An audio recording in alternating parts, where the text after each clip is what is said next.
sebuah gereja. Kenapa kok saya dalam bulan-bulan ini kok mimpi yang aneh? Pikul saliblah tentang mimpi ayatlah, apa artinya ini semua ya Allah? Saya disuruh mengucapkan kalimat dua kalimat syahadat. Bukan kalimat dua kalimat syahadat yang keluar dari mulut saya, tapi ucapkan Yesus tolong saya.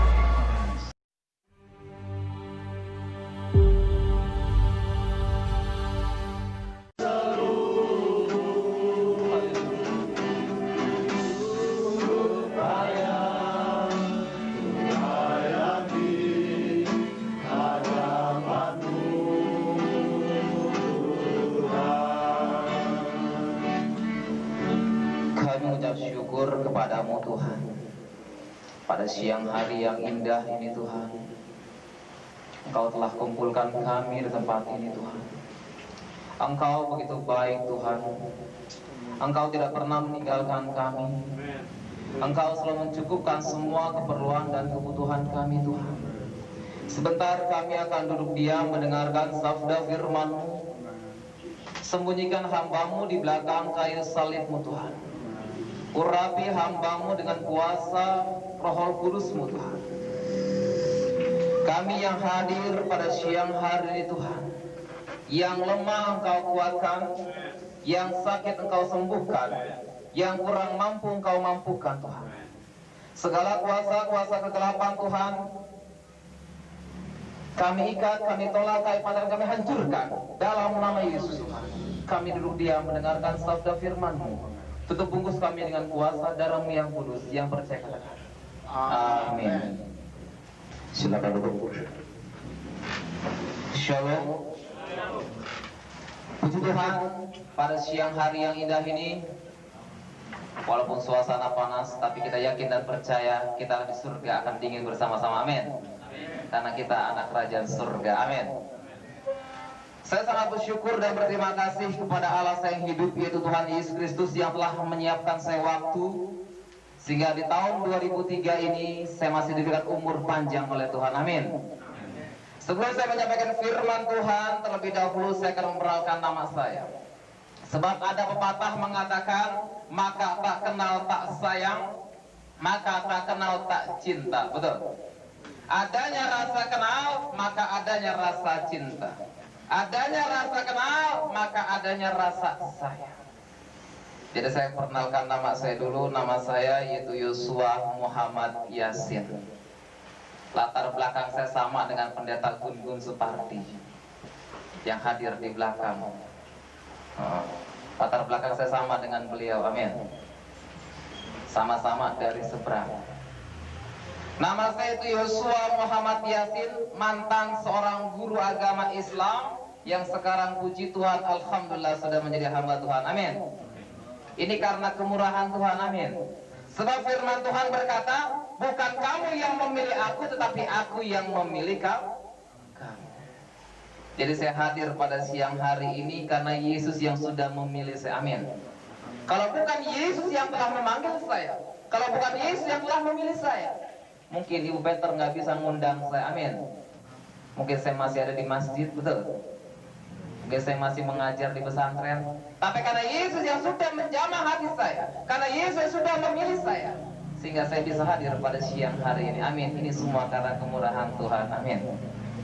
Dan latar belakang daripada keluarga saya, ayah saya seorang kiai, ibu saya seorang ustazah, dan paman saya seorang kiai, dan saya anak tunggal satu-satunya seorang guru agama Islam. Sebelum saya bertobat mengenal Yesus sebagai Tuhan Juru Selamat saya pribadi, saya sangat menentang dan membenci orang-orang Nasrani. Berdasarkan ayat Al-Quran, Inna dinna indallahi Islam, sesungguhnya agama yang paling sempurna yaitu agama Islam. Saya katakan betul, agama mereka sempurna. Sholat 5 waktu mereka laksanakan, puasa zakat mereka laksanakan, tetapi agama tersebut tidak bisa menjamin keselamatan, betul? Yang bisa menjamin keselamatan, nanti saya akan kaji firman Tuhan berdasarkan keselamatan ditinjau dari segi Al-Quran dan Alkitab. Setuju? Alhamdulillah. Sebelum saya bertobat mengenal Yesus sebagai Tuhan Juru Selamat saya pribadi, saya sangat membenci orang-orang Nasrani. Bahkan saya ingin mengislamkan pendeta bersama dengan pengikutnya berdasarkan ayat Al-Quran tadi. Inna dinna indal Islam. Sesungguhnya agama yang paling sempurna yaitu agama Islam. Saya datang ke rumah pendeta satu persatu. Tujuan saya ingin mengislamkan pendeta supaya pendeta masuk Islam. Ada 17 pendeta yang ada di buku agenda saya. Ternyata 17 pendeta tidak berhasil saya islamkan. Padahal dikala saya ingin mengislamkan pendeta, saya punya amalan Asmaul Husna, artinya 99 nama Allah. Kalau amalan itu diamalkan, maka orang tersebut akan tunduk dan takluk. Ternyata 17 pendeta tidak tunduk dan takluk. Dengan rasa kecewa dan jengkel di hati saya, bagaimana caranya saya supaya orang Kristen mau masuk Islam? Dan apa yang saya lakukan? Saya membakar 3 buah gereja bersama dengan anak pesantren saya. Karena saya lahir di daerah Bogor, saya punya anak pesantren, nama pondok pesantren saya Hidayatul Asfal. Saya bersama dengan anak pesantren saya, pas jam 2 malam saya kerahkan anak pesantren saya katakan sama mereka, nanti jam 2 malam kita membakar gereja. 3 buah gereja yang saya bakar, pertama gereja yang ada di Citayam, kedua gereja yang ada di Bojong, dan ketiga gereja yang ada di Depok. Dalam 1 hari 1 malam saya membakar 3 buah gereja. Kenapa saya membakar 3 buah gereja? Mungkin dengan adanya saya membakar 3 buah gereja ini, mungkin ada orang Kristen berpikir masuk Islam. Ternyata tidak. Ketika gereja dibakar, malah mereka mendoakan orang yang membakar gereja. Jadi saya termasuk korban doa Bapak sekalian. Amin. Amin. Amin. Mungkin kalau bukan korban doa orang benar, mungkin saya nggak bisa menjadi hamba Tuhan. Amin. Sekarang sudah banyak hamba Tuhan dari Muslim bertobat. Amin. Daud Raja Wali, Imam Istiqlal sudah bertobat menjadi hamba Tuhan, Pak, berkat doa orang benar, betul? Pak Gun Gun Supardi, Pak Fari Muhammad, Nur Rahmatur Hakim, semua hamba Tuhan dari Muslim, mereka itu berkat doa Bapak dan Ibu sekalian. Amin. Makanya kita sebagai orang percaya, jangan putus-putusnya kita berdoa kepada Tuhan. Amin. Hablum minallah wa hablum minanas. Betul. Artinya apa? Hubungan saudara kepada Tuhan jangan putus-putusnya. Saya bakar 3 buah gereja. Ketika saya membakar 3 buah gereja, saya bangga, gembira. Kenapa? Karena saya berhasil membakar 3 buah gereja. Mungkin dengan adanya pembakaran gereja ini, mungkin orang Kristen berpikir masuk Islam. Ternyata tidak. Mereka malah mendoakan orang yang membakar gereja. Ketika saya melihat, saya tunggu dalam beberapa hari. 1 hari saya tunggu, kok nggak ada orang Kristen yang datang. 2 hari sampai seminggu, bahkan sampai sebulan. Bahkan ketika sebulan saya melihat keadaan anak pesantren saya. Kenapa? Saya lihat, kok mereka kelihatannya bingung. Saya hampiri anak pesantren saya, kenapa kok kamu bingung? Pak Ustadz, saya takut kalau seandainya ada orang Kristen yang menyerang pondok pesantren. Saya takut kalau seandainya ada aparat keamanan yang menangkap Pak Ustadz. Saya katakan, jangan takut, saya yang bertanggung jawab atas pembakaran gereja tersebut. Karena saya yang menyuruh. Dan akhirnya apa yang terjadi, saudara sekalian? Yang namanya manusia punya hati rasa takut ada, betul? Yang namanya manusia, rasa takut itu pasti ada. Dan saya berpikir, oh iya, kalau seandainya saya sampai ditangkap dengan aparat keamanan, sampai saya diserbu dengan orang Kristen, bagaimana? Dan akhirnya saya sembunyi, berada di Bandung selama 3 hari. Saya takut ketangkap aparat keamanan, takut ketangkap oleh orang-orang Kristen. Saya berada di Bandung selama 3 hari. Dan ketika 3 hari, dalam pikiran saya aman, saya kontak santri saya melalui telepon. Saya telepon ke rumah saya dengan ucapan Assalamualaikum. Yang ngangkat santri saya, Waalaikumsalam. Ini siapa? Ini Ustadz Muhammad Yasin. Bagaimana keadaan di kampung? Alhamdulillah Pak Ustadz aman. Dan dalam keadaan aman, saya pulang. Biasa aktivitas saya sebagai seorang guru ngaji, saya ngajar ngaji dari pagi sampai sore sampai malam. Selesai saya ngajar ngaji, lalu saya sholat isya. Selesai sholat isya, lalu saya tidur. Di situ Tuhan menjamah saya. Tuhan menangkap saya. Melalui apa Tuhan Yesus menjamah saya? Melalui apa Tuhan Yesus menangkap saya? Melalui mimpi yang pernah saya alami. Apa mimpi yang saya alami? Di dalam mimpi tersebut ada cahaya sinar yang menerangi tubuh saya. Dan cahaya itu mengeluarkan suara yang sangat lembut. Dia berkata, akulah jalan, jalan kebenaran dan hidup. Tidak seorang pun yang datang kepada Bapa kalau tidak melalui aku. Dan akhirnya saya bangun dalam tidur saya.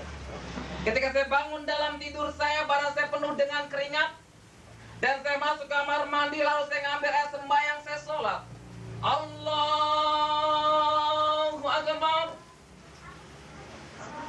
Saya sholat. Ya Allah, apa artinya ini semua? Habis sholat tahajud, lalu saya tidur lagi. Pas menjelang jam 4 saya mau sholat subuh, saya bangun. Apa yang terjadi, saudara sekalian? Pas mau sholat subuh, ayat yang pernah saya mimpi ini selalu terngiung-ngiung di telinga saya. Seolah-olah ada yang membisiki, akulah jalan kebenaran dan hidup. Tidak seorang pun yang datang kepada Bapa kalau tidak melalui aku. Ayat ini selalu terngiung-ngiung di telinga saya. Ayat ini seolah-olah ada yang membisiki. Selama 1 minggu ayat ini selalu menghantui saya. Dikala saya mengajar ngaji, ayat ini selalu terngiung di telinga saya. Dan akhirnya saya bertanya kepada paman saya, seorang kiai. Saya tanya kepada paman saya, paman, ketika saya habis membakar 3 buah gereja, saya pernah dikasih mimpi, paman. Apa mimpinya, kata paman saya? Di dalam mimpi tersebut ada cahaya sinar yang menerangi tubuh saya. Dan cahaya itu mengeluarkan suara yang sangat lembut. Dia berkata, akulah jalan kebenaran dan hidup. Tidak seorang pun yang datang kepada Bapa kalau tidak melalui aku. Apa artinya ini? Kata paman saya berkata, cobalah kamu cari di Al-Quran. Saya cari di Al-Quran yang jumlahnya 6.666 ayat. Saya tidak temukan ayat itu. Dan akhirnya saya kembali lagi datang kepada guru ngaji saya. Saya katakan sama guru ngaji saya, Abah, ketika saya habis membakar 3 buah gereja, saya pernah dikasih mimpi, Abah. Apa mimpinya, kata guru ngaji saya? Di dalam mimpi tersebut ada cahaya sinar yang menerangi tubuh saya. Dan cahaya itu mengeluarkan suara yang sangat lembut. Dia berkata, akulah jalan kebenaran dan hidup. Tidak seorang pun yang datang kepada Bapa kalau tidak melalui aku. Apa artinya ini? Kata guru ngaji saya, cobalah kamu laksanakan yang namanya sholat istihara. Artinya sholat memilih minta petunjuk dengan Allah. Sholat istihara lain halnya dengan sholat tahajud.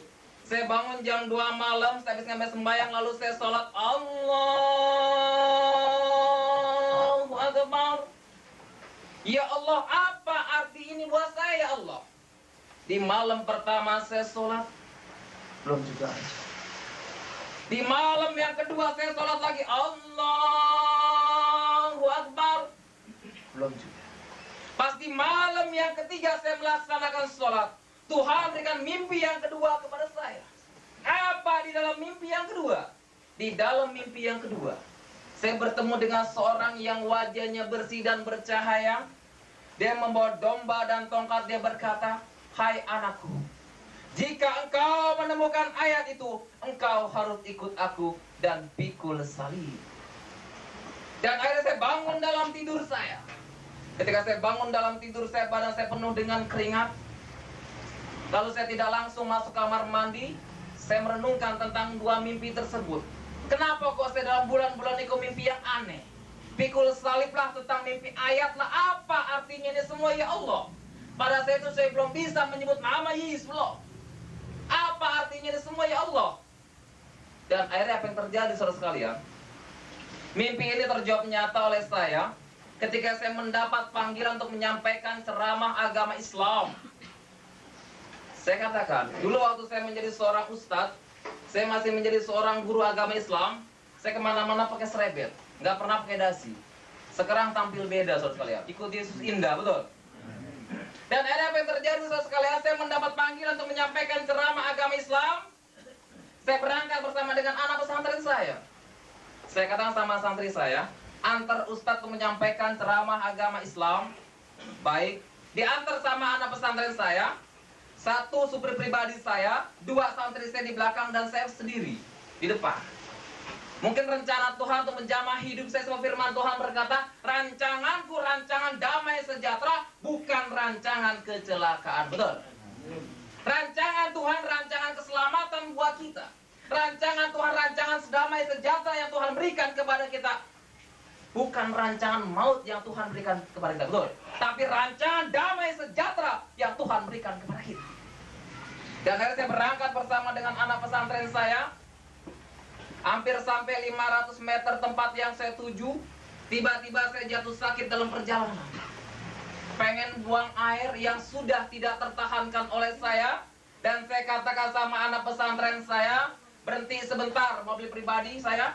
Saya kata sama santri, berhenti sebentar. Kamu turun, kamu cari kamar mandi atau WC. Dan anak pesantren saya turun, dia cari kamar mandi. Dari rumah ke rumah tidak mendapatkan. Dia lapor sama saya, Pak Ustadz, saya tidak menemukan kamar mandi atau WC yang Ustadz itu, yang Ustadz cari. Baik, saya turun dari mobil pribadi saya. Ternyata saya lihat rumah gedung 1, rumah itu sangat mewahnya luar biasa. Kenapa kok tiba-tiba kaki saya mau melangkahkan ke rumah tersebut? Ingat, rencana Tuhan untuk menjamah hidup saya. Tiba-tiba saya melangkahkan kaki saya menuju ke rumah tersebut. Sampai di depan pintu rumah saya mengucapkan kalimat Assalamualaikum. Yang punya rumah tidak menjawab. Satu kali lagi Assalamualaikum. Yang punya rumah membukakan pintu. Ketika yang punya rumah membukakan pintu, dia melihat saya dari ujung rambut sampai ke ujung kaki. Dan saya masuk. Saya katakan sama yang punya rumah, Bu, saya ini Ustadz dari kampung.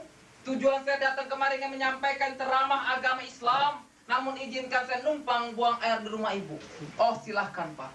Sebelah sana kamar mandinya. Selesai saya buang air, saya pengen pamit kepada yang punya rumah. Saya masuk ke ruangan tengah, apa yang terjadi? Saya melihat gambar yang begitu besar. Gambar itu sedang membawa domba dan tongkat. Pertama kali saya melihat gambar itu, saya terkejut dan kaget. Kenapa? Karena gambar itu mirip yang ada dalam mimpi saya. Dan saya bertanya kepada yang punya rumah, Bu, ini foto siapa? Bu, ini gambar siapa? Apa ini famili ibu atau saudara ibu? Yang punya rumah berkata, Pak, ini foto Tuhan Yesus, Tuhan saya. Oh, kalau gitu ibu orang Kristen dong? Iya. Kalau tahu ibu orang Kristen, Bu, saya nggak jadi buang air, Bu. Biarin saya tahan. Itu saking bencinya saya dengan orang Nasrani. Dan akhirnya saya pulang, saya tidak jadi menyampaikan ceramah agama Islam. Saya kontak teman saya, Pak Anton Medan. Kenal Anton Medan? Itu Anton Medan teman saya dekat. Kadang-kadang dia yang menyampaikan ceramah agama Islam, saya baca Al-Quran. Tapi sekarang setelah saya jadi hamba Tuhan terbalik. Kadang-kadang saya bersaksi, Pak Fahri yang baca firman.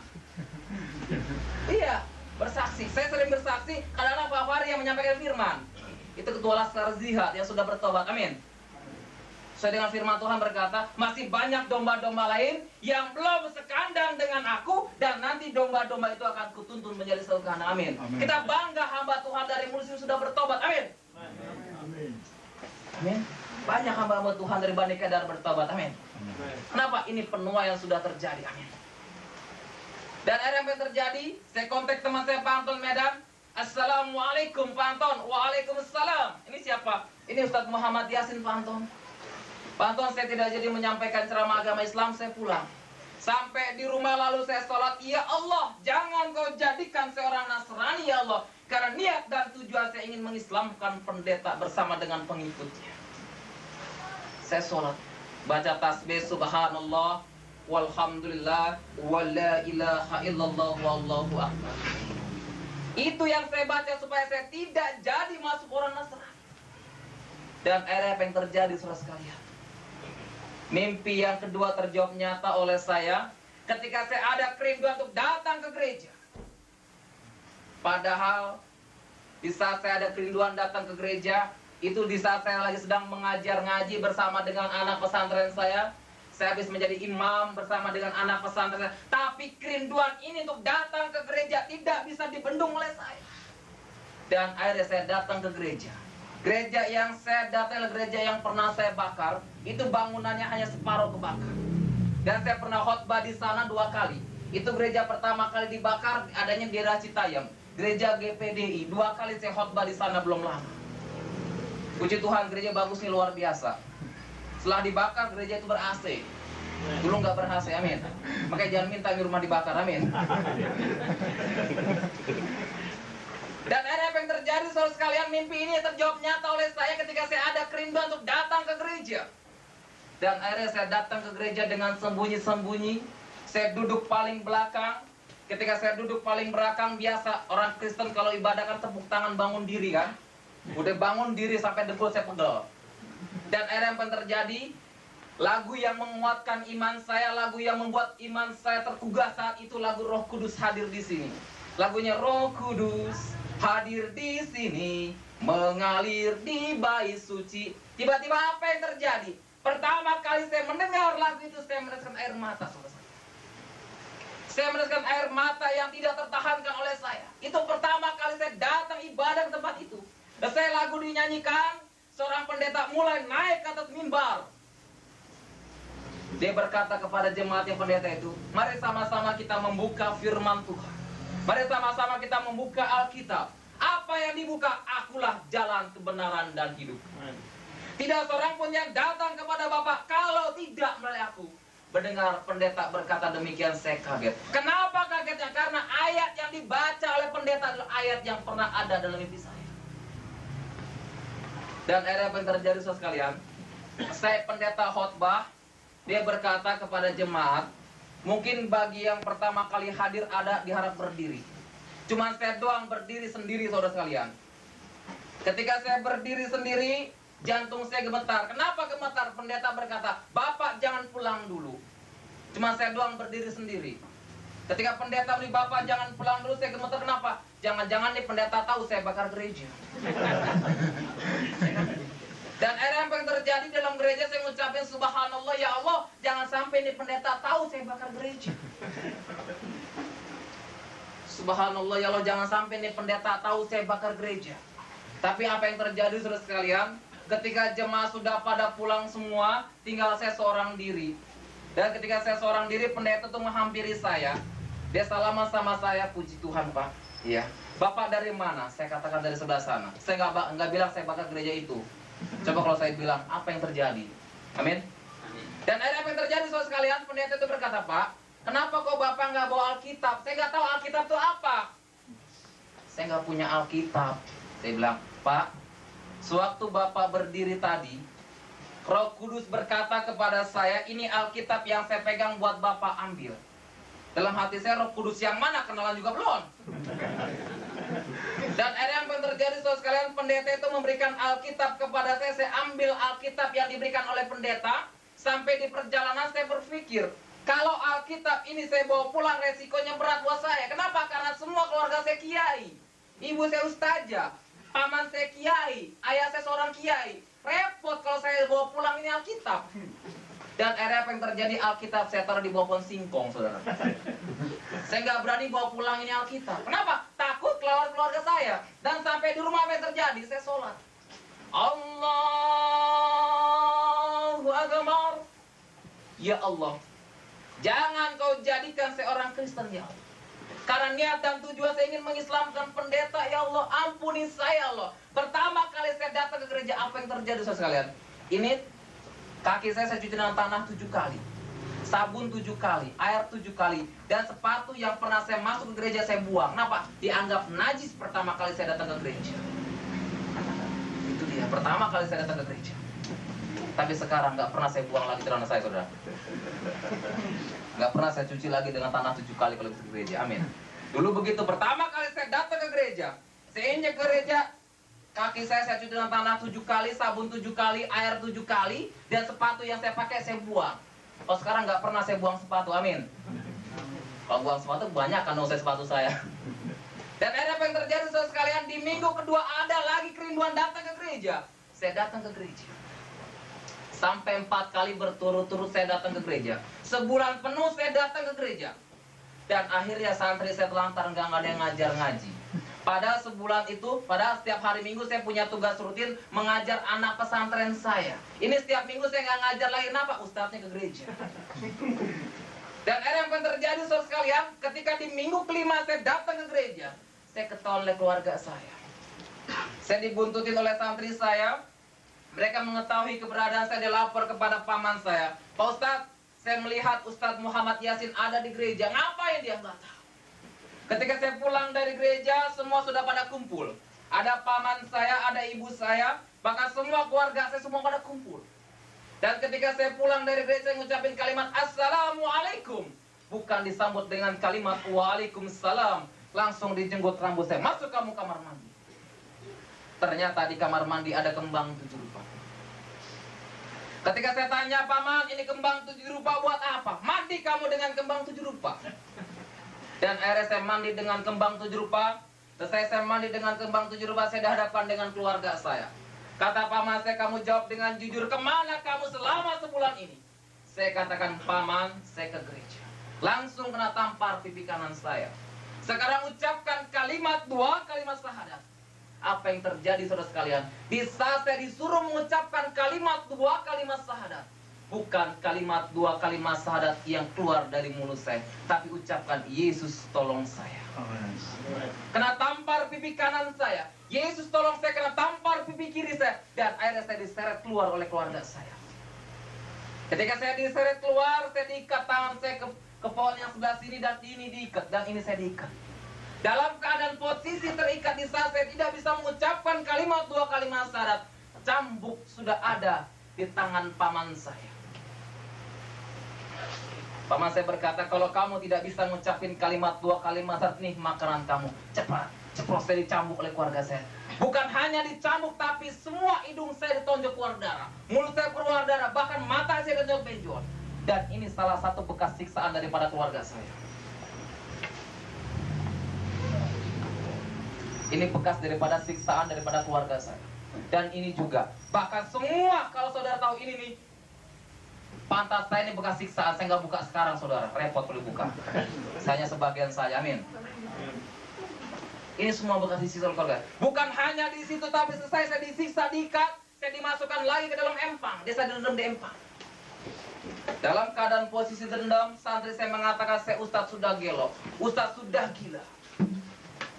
Dan akhirnya apa yang terjadi saudara sekalian? Selama 3 hari 3 malam saya disiksa oleh keluarga saya, tidak diberikan makan dan minum oleh keluarga saya. Dan akhirnya keluarga saya jatuh kata. Dia membuat surat segel di situ. Di dalam tulisan surat segel dia berkata, kamu tinggal pilih. Kalau kamu cinta Tuhan orang Barat, tinggalkan keluarga. Tapi kalau kamu masih cinta keluarga, tinggalkan Tuhan orang Barat. Bayangin saya dikatakan begitu. Dan akhirnya apa yang terjadi saudara sekalian, saya berdoa, Tuhan tolong saya. Dan akhirnya saya pilih lebih baik saya cinta Tuhan orang Barat. Dan ketika paman saya mendengar saya cinta Tuhan orang Barat, keluar kamu di rumah ini. Jangan ada yang kamu bawa kecuali pakaian yang ada di badan. Dan saya sempat keluar dari rumah saya saudara sekalian. Ketika saya keluar, saya hanya membawa Alkitab yang diberikan sama hamba Tuhan. Alkitab ini saya bawa.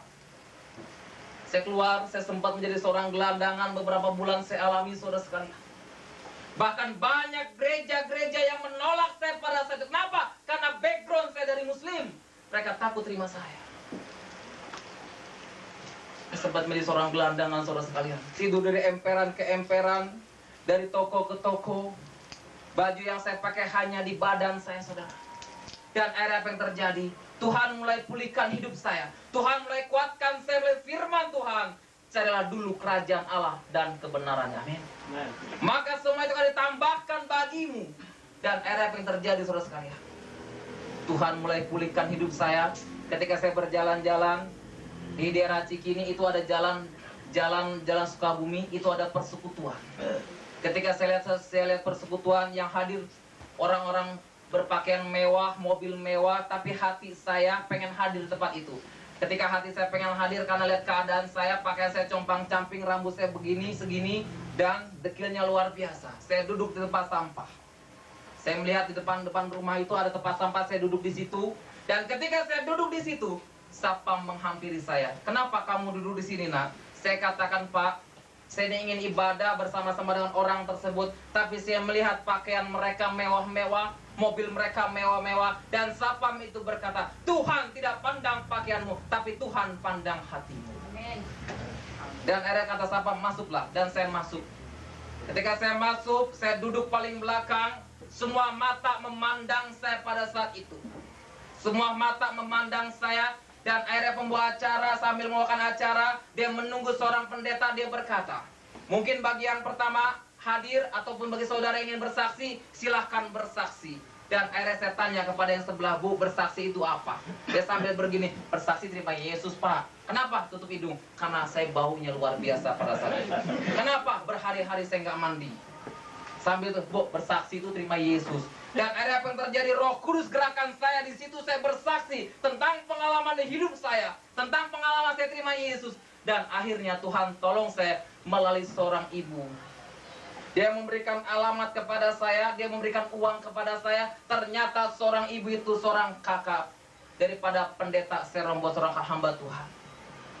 Dia berkata sama saya, kalau kamu pengen ke rumah ibu, ini alamat ibu dan ini uang buat kamu.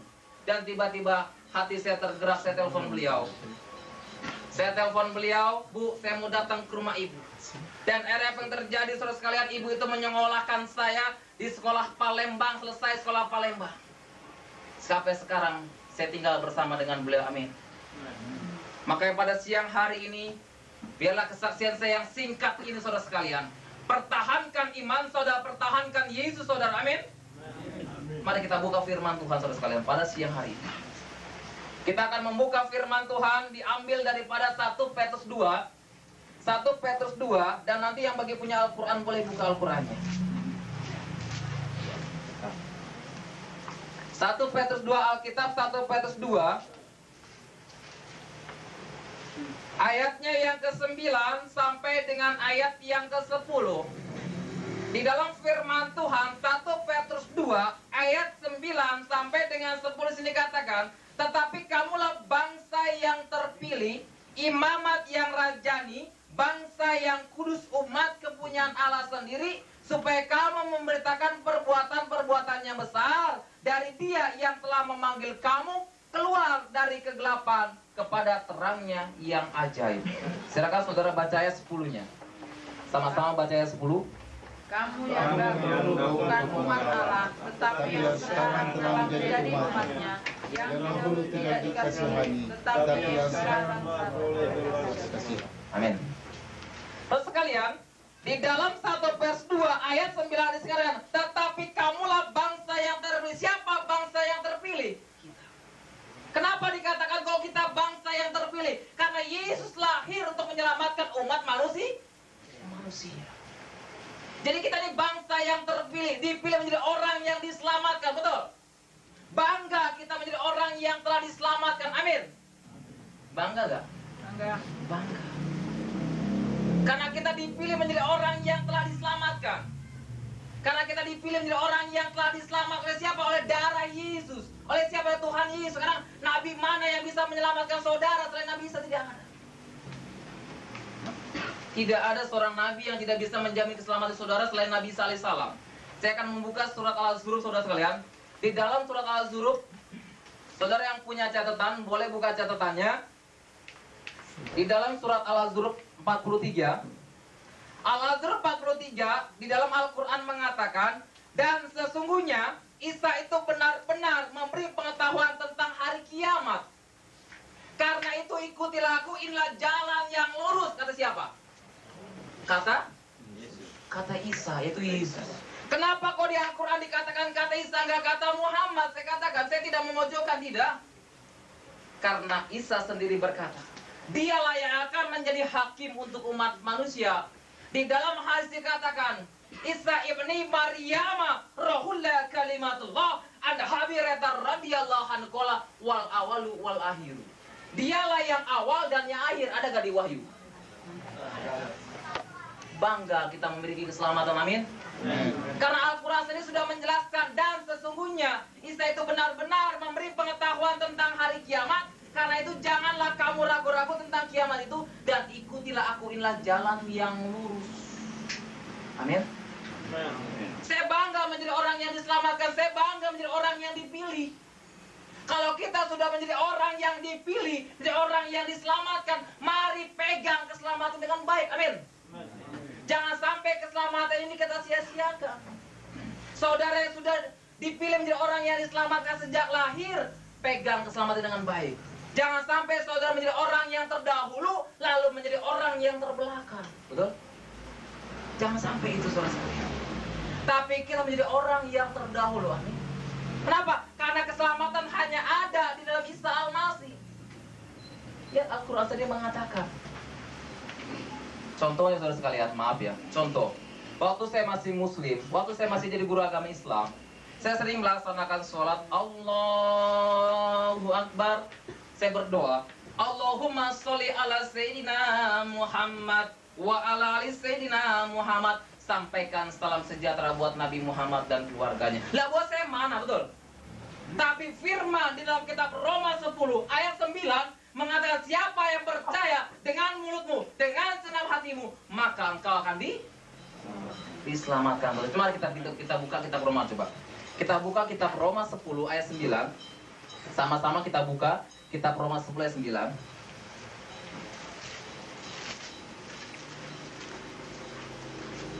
Di dalam kitab Roma 10 ayat 9. Di dalam kitab Roma 10 ayat 9, sebab jika kamu mengaku dengan mulutmu bahwa Yesus adalah Tuhan dan percaya dalam hatimu bahwa Allah telah membangkitkan Dia dari antara mati, maka kamu akan kalau kita mengaku dengan mulut kita, dengan hati kita, maka kita akan diselamatkan. Tidak pakai kata insya Allah, pasti diselamatkan.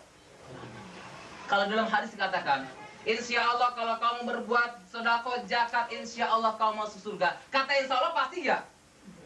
Masih tanda tanya. Betul? Kata insya Allah itu masih tanda tanya, ini saya pasti gak masuk surga, betul? Tapi kalau di sini firman dengan jelas mengatakan, siapa yang percaya dengan mulutmu, dengan senang hatimu, maka engkau akan diselamatkan. Amin. Bangga gak kita memiliki Yesus? Amin. Bangga gak? Yang bangga tepuk tangan. Bangga kita memiliki Yesus. Kenapa? Karena Dia yang menjadi hakim untuk umat manusia nanti. Kenapa? Karena Dia bayi yang suci, seorang nabi yang suci yang tidak pernah punya dosa, sehingga Dia rela mati di kayu untuk menebus dosa saudara dan saya. Sekarang saya katakan saudara sekalian, di dalam Al-Quran sudah jelas dikatakan bahwa nanti akan menghakimi umat manusia hanya Isa alaihissalam.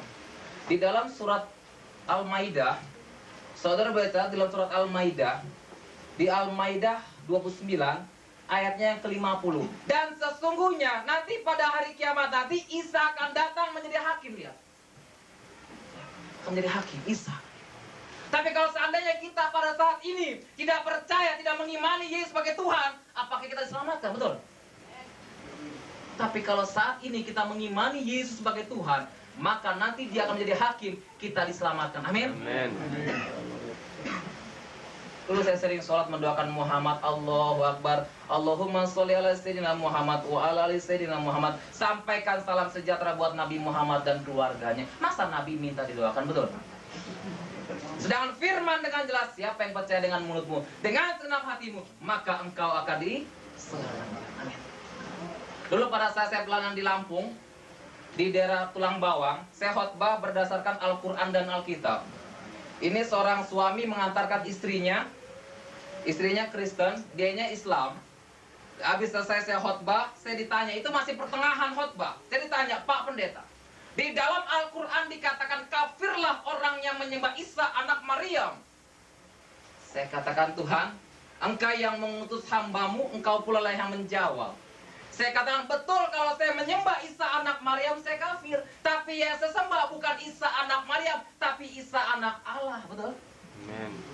Kul huwallahu samad lam yalid wa lam yulad wa lam yakul lahu kufuwan ahad. Tidak diperanakan dan tidak beranak siapa? Saudara boleh kaji di kitab Matius. Tuhan Yesus tidak diperanakan, betul? Dia tidak diperanakan dan tidak beranak. Kalau dibuka dalam surat Maryam, dia itu tidak diperanakan dan tidak beranak. Di dalam surat Maryam dibuka, sudah boleh buka surat Matius pada tentang kelahiran sisilah Tuhan Yesus.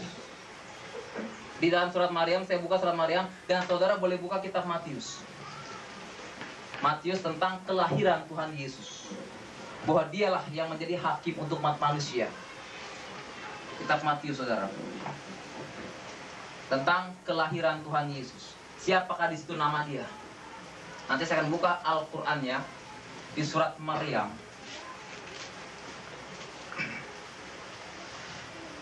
Di dalam surat Maryam di sini katakan, pada waktu Maryam berdiam diri, maka datanglah malaikat menghampirinya. Saudara boleh baca sampai habis kitab tentang kelahiran Tuhan Yesus. Pada saat Maryam berdiam diri, datanglah malaikat menghampiri. Hai Maria, aku aku akan membawa kabar baik bagimu dan engkau akan melahirkan seorang putra yang nanti akan kau beri nama Isa Al-Masih. Kalau di Alkitab siapa? Immanuel, sama gak? Dan Maria berkata, manakah mungkin aku bisa melahirkan? Karena aku belum pernah disentuh oleh siapapun juga. Dan malaikat berkata, bayi yang ada di dalam kandunganmu, rohullah kalimatullah, roh Allah kalimat. Betul? Rohullah kalimatullah, roh kudus. Di dalam hadis dikatakan, Isa ibni Maryam rohullah kalimatullah. Isa anak Maryam lah yang akan menyelamatkan kamu. Rohullah kalimatullah, firman yang kita baca dan kita pegang setiap hari. Amin. Amin. Jadi bangga kita memiliki keselamatan ini, amin. Karena keselamatan ini hanya ada di dalam Nabi Isa alaihissalam. Keselamatan ini hanya ada di dalam nama Tuhan Yesus. Kalau kita berpegang kepada bendera Tuhan Yesus, maka kita akan diselamatkan, amin. Makanya kita yang sudah menjadi orang Kristen sejak lahir, saya katakan agama tidak bisa menjamin keselamatan, merek gereja tidak bisa menjamin keselamatan, persekutuan tidak bisa menjamin keselamatan, tapi yang bisa menjamin keselamatan, hati saudara percaya kepada Yesus, amin. Itu yang bisa menyelamatkan saudara, betul. Itu yang bisa menyelamatkan saudara. Saya katakan saya bangga menjadi orang yang sudah diselamatkan. Bangganya kenapa? Mungkin kalau saya masih di seberang, mungkin saya nggak ada keselamatan, betul? Nggak ada keselamatan. Karena Muhammad sendiri waktu meninggal dunia dikatakan apa? Ummati hasalah, hai umatku, sholatlah kamu, aku tidak bisa menyelamatkan engkau. Muhammad berkata kepada sahabat dalam hadis Bukhari Muslim, ummati hai umatku, sholatlah kamu, aku tidak bisa menyelamatkan engkau. Dan sahabat Nabi, ya Rasulullah, siapakah yang bisa menyelamatkan kami? Dan Muhammad berkata, Isa ibni Maryam rohullah kalimatullah. Amin. Isa ibni Maryam rohullah kalimatullah. Isa anak Maryam lah yang bisa menyelamatkan engkau. Itu Muhammad mampu demikian. Dan akhirnya apa yang terjadi? Sahabat Nabi kurang puas datang kepada Nabi Adam. Hai Adam, bisakah engkau menyelamatkan aku? Adam berkata, aku tidak bisa menyelamatkan engkau karena aku berdosa. Di mana dosanya Adam? Saya katakan. Kalau saudara sejak lahir terima Yesus, di mana dosanya Adam? Dosanya Adam, pertama dia berada di surga ketika dia makan buah, sehingga dia diturunkan. Betul? Dia berdosa. Tapi Nabi yang tidak pernah berdosa, yaitu Isa Al-Masih sampai saat ini, amin. Amin. Sehingga dia memiliki karunia. Di saat dia dibaptis, maka keluarlah burung merpati. Inilah anakku yang kukasih. Sekarang Nabi mana yang memiliki Roh Kudus katanya? Selain Nabi Isa nggak ada, saudara, betul? Nabi mana yang memiliki Roh Kudus selain Nabi Isa? Tidak ada. Kenapa dia kok bisa memiliki karunia Roh Kudus, bisa memiliki karunia penyembuhan? Karena dia Nabi yang suci. Pada saat dia dibaptis, maka keluarlah burung merpati. Inilah anakku yang kukasih, kepadanya lah aku berkenan. Dan dia memiliki suatu mujizat, dia bisa membangkitkan orang mati. Saudara boleh buka 25 sejarah Nabi. Itu saudara boleh buka 25 sejarah Nabi. Ada gak Nabi yang bisa membangkitkan orang mati? Kalau ada, hari ini saya bayar 100.000. Selain Nabi Isa nggak ada, saudara, betul? Nabi Muhammad nggak bisa membangkitkan orang mati. Nabi Nuh nggak bisa. Tapi yang bisa membangkitkan orang mati, yaitu dari Allah, itu Nabi. Memiliki Yesus sebagai Tuhan Juru Selamat kita pribadi. Bangga kita. Saudara yang sudah diselamatkan, pegang keselamatan dengan baik, saudara sekalian. Jangan sampai keselamatan ini kita abaikan. Saudara yang sejak lahir sudah memilih Yesus sebagai Tuhan Juru Selamat saudara, kan? Saudara yang sejak lahir sudah memilih Yesus sebagai Tuhan Juru Selamat saudara, sudah masuk di tahun 2003. Tahun 2002 sudah kita lalui. Mungkin di tahun 2002 banyak pengalaman yang kita tidak tahu. Banyak pengalaman, banyak berkat yang Tuhan berikan kepada kita. Di tahun 2002 kita kurang dekat kepada Tuhan. Dan di dalam memasuki tahun 2003, mari kita lebih dekat lagi kepada Tuhan, amin. Janji? Amin. Janji kepada Tuhan, bukan janji kepada saya, amin. Di dalam kita memasuki tahun 2003 ini, mungkin kita kurang bersekutu kepada Tuhan, mungkin kita kurang datang ke persekutuan kepada Tuhan. Mari dimanapun ada persekutuan di tahun 2003, mari kita datang ke bersekutu kepada Tuhan, amin. Karena Tuhan memberikan keselamatan, bukan hanya keselamatan saja yang Tuhan berikan kepada kita, tapi berkat pun Tuhan berikan kepada kita, betul? Saya nggak pernah ada orang Kristen mati kelaparan, betul? Nggak pernah. Justru orang Kristen merasa diberkati dalam hidupnya, betul? Kenapa? Firman-Nya nyata dengan jelas, mintalah maka akan kuberi. Di saat kita minta kepada Tuhan, maka Tuhan kabulkan. Amin. Betul. Saudara tahu, pada saya pertama kali jadi hamba Tuhan, saudara, saya diundang ke Surabaya untuk khotbah. Bingung, uang di kantong cuma 5.000, saudara. Sedangkan saya mesti khotbah di Surabaya, di Ambengan, di gereja GSJA. Saya katakan, Tuhan, kalau memang ini kehendak Tuhan, saya katakan, saya berangkat. Saya berdoa masuk kamar, pas keluar dari kamar, tiba-tiba ada orang yang mengantar tiket. Pak, kami sudah mengantarkan tiket ini, tiket pesawat. Puji Tuhan, saya bilang. Itu pertama kali saya naik pesawat, saudara sekalian. Pertama kali saya. Tiket pesawat disiapin. Saya hanya bisa bertuhan, kalau memang ini kehendak Tuhan, saya berangkat, saya katakan. Dan seketika saya berdoa, saya minta, ternyata saya berangkat, pulang pergi. Tiket pesawat ditanggung, saudara sekalian. Amin. Kenapa? Karena bukan hanya keselamatan yang Tuhan berikan, tapi berkat pun berlimpah kalau kita dekat kepada Tuhan. Amin. Tepuk tangan buat kemuliaan Tuhan. Berkat pun berlimpah. Selama saya jadi hamba Tuhan, saya merasa diberkati dalam hidup saya. Jas nggak pernah beli dikasih orang, saudara. Amin. Nggak pernah saya beli jas, saudara. Jas, handphone, apapun nggak pernah saya. Pertama kali saya punya handphone 628 Edison gede. Terus sampai sekarang terus. Mengalir kenapa? Karena saya percaya Allah saya sembah itu Allah yang hidup. Di saat saudara berdoa, saudara masuk kamar, di situ hadirat Tuhan luar biasa, betul? Tapi saya waktu masih muslim, Tuhan saya jauhnya luar biasa. Manggil Tuhan pakai speaker, betul? Allahu Akbar, jauhnya luar biasa. Tapi di saat saudara, di saat saya masuk pertama kali menjadi orang Nasrani, saya percaya kepada Tuhannya dekat luar biasa. Sehingga dalam Alkitab kan Bapa kami yang ada di surga. Lihat Tuhan aja mau dipanggil Bapa, betul? Tapi kalau saudara di seberang, coba-coba manggil Allahnya Bapa, digambarnya bisa, saudara. Tapi orang Kristen Tuhannya dekat manggil Tuhan Bapa, betul? Sangat dekatnya luar biasa. Jadi keselamatan yang Tuhan berikan pada siang hari ini, pegang dengan baik, saudara sekalian. Dan kita sudah memasuki tahun 2003. Mari di dalam tahun 2003 ini Tuhan sudah memberikan agenda, buku agenda kepada saudara. Kita isi buku agenda ini dengan baik, dengan tinta yang selalu bersekutu kepada Tuhan. Amin. Mungkin kebiasaan saudara, mungkin saudara tiap pagi nggak bersaat teduh sama Tuhan. Mari di tahun 2000 kita saat teduh kepada Tuhan. Amin. Mungkin tahun 2000 banyak sekali kita nggak pernah datang ke gereja. Di tahun 2003 ini kita sudah memiliki agenda yang baru dari Tuhan. Kita isi agenda ini dengan tinta biru, saudara. Dengan tinta biru. Artinya apa? Saudara yang nggak pernah ke gereja, mari setiap minggu saudara datang kepada Tuhan. Amin. Jangan sampai saudara sekalian, saya katakan sekali lagi, jangan sampai saudara yang sudah diselamatkan menjadi orang yang terbelakang. Jangan sia-siakan keselamatan ini, saudara sekalian. Jangan abaikan keselamatan ini. Pegang sekali lagi keselamatan ini dengan baik. Keselamatan tidak bisa dibeli dengan harta benda.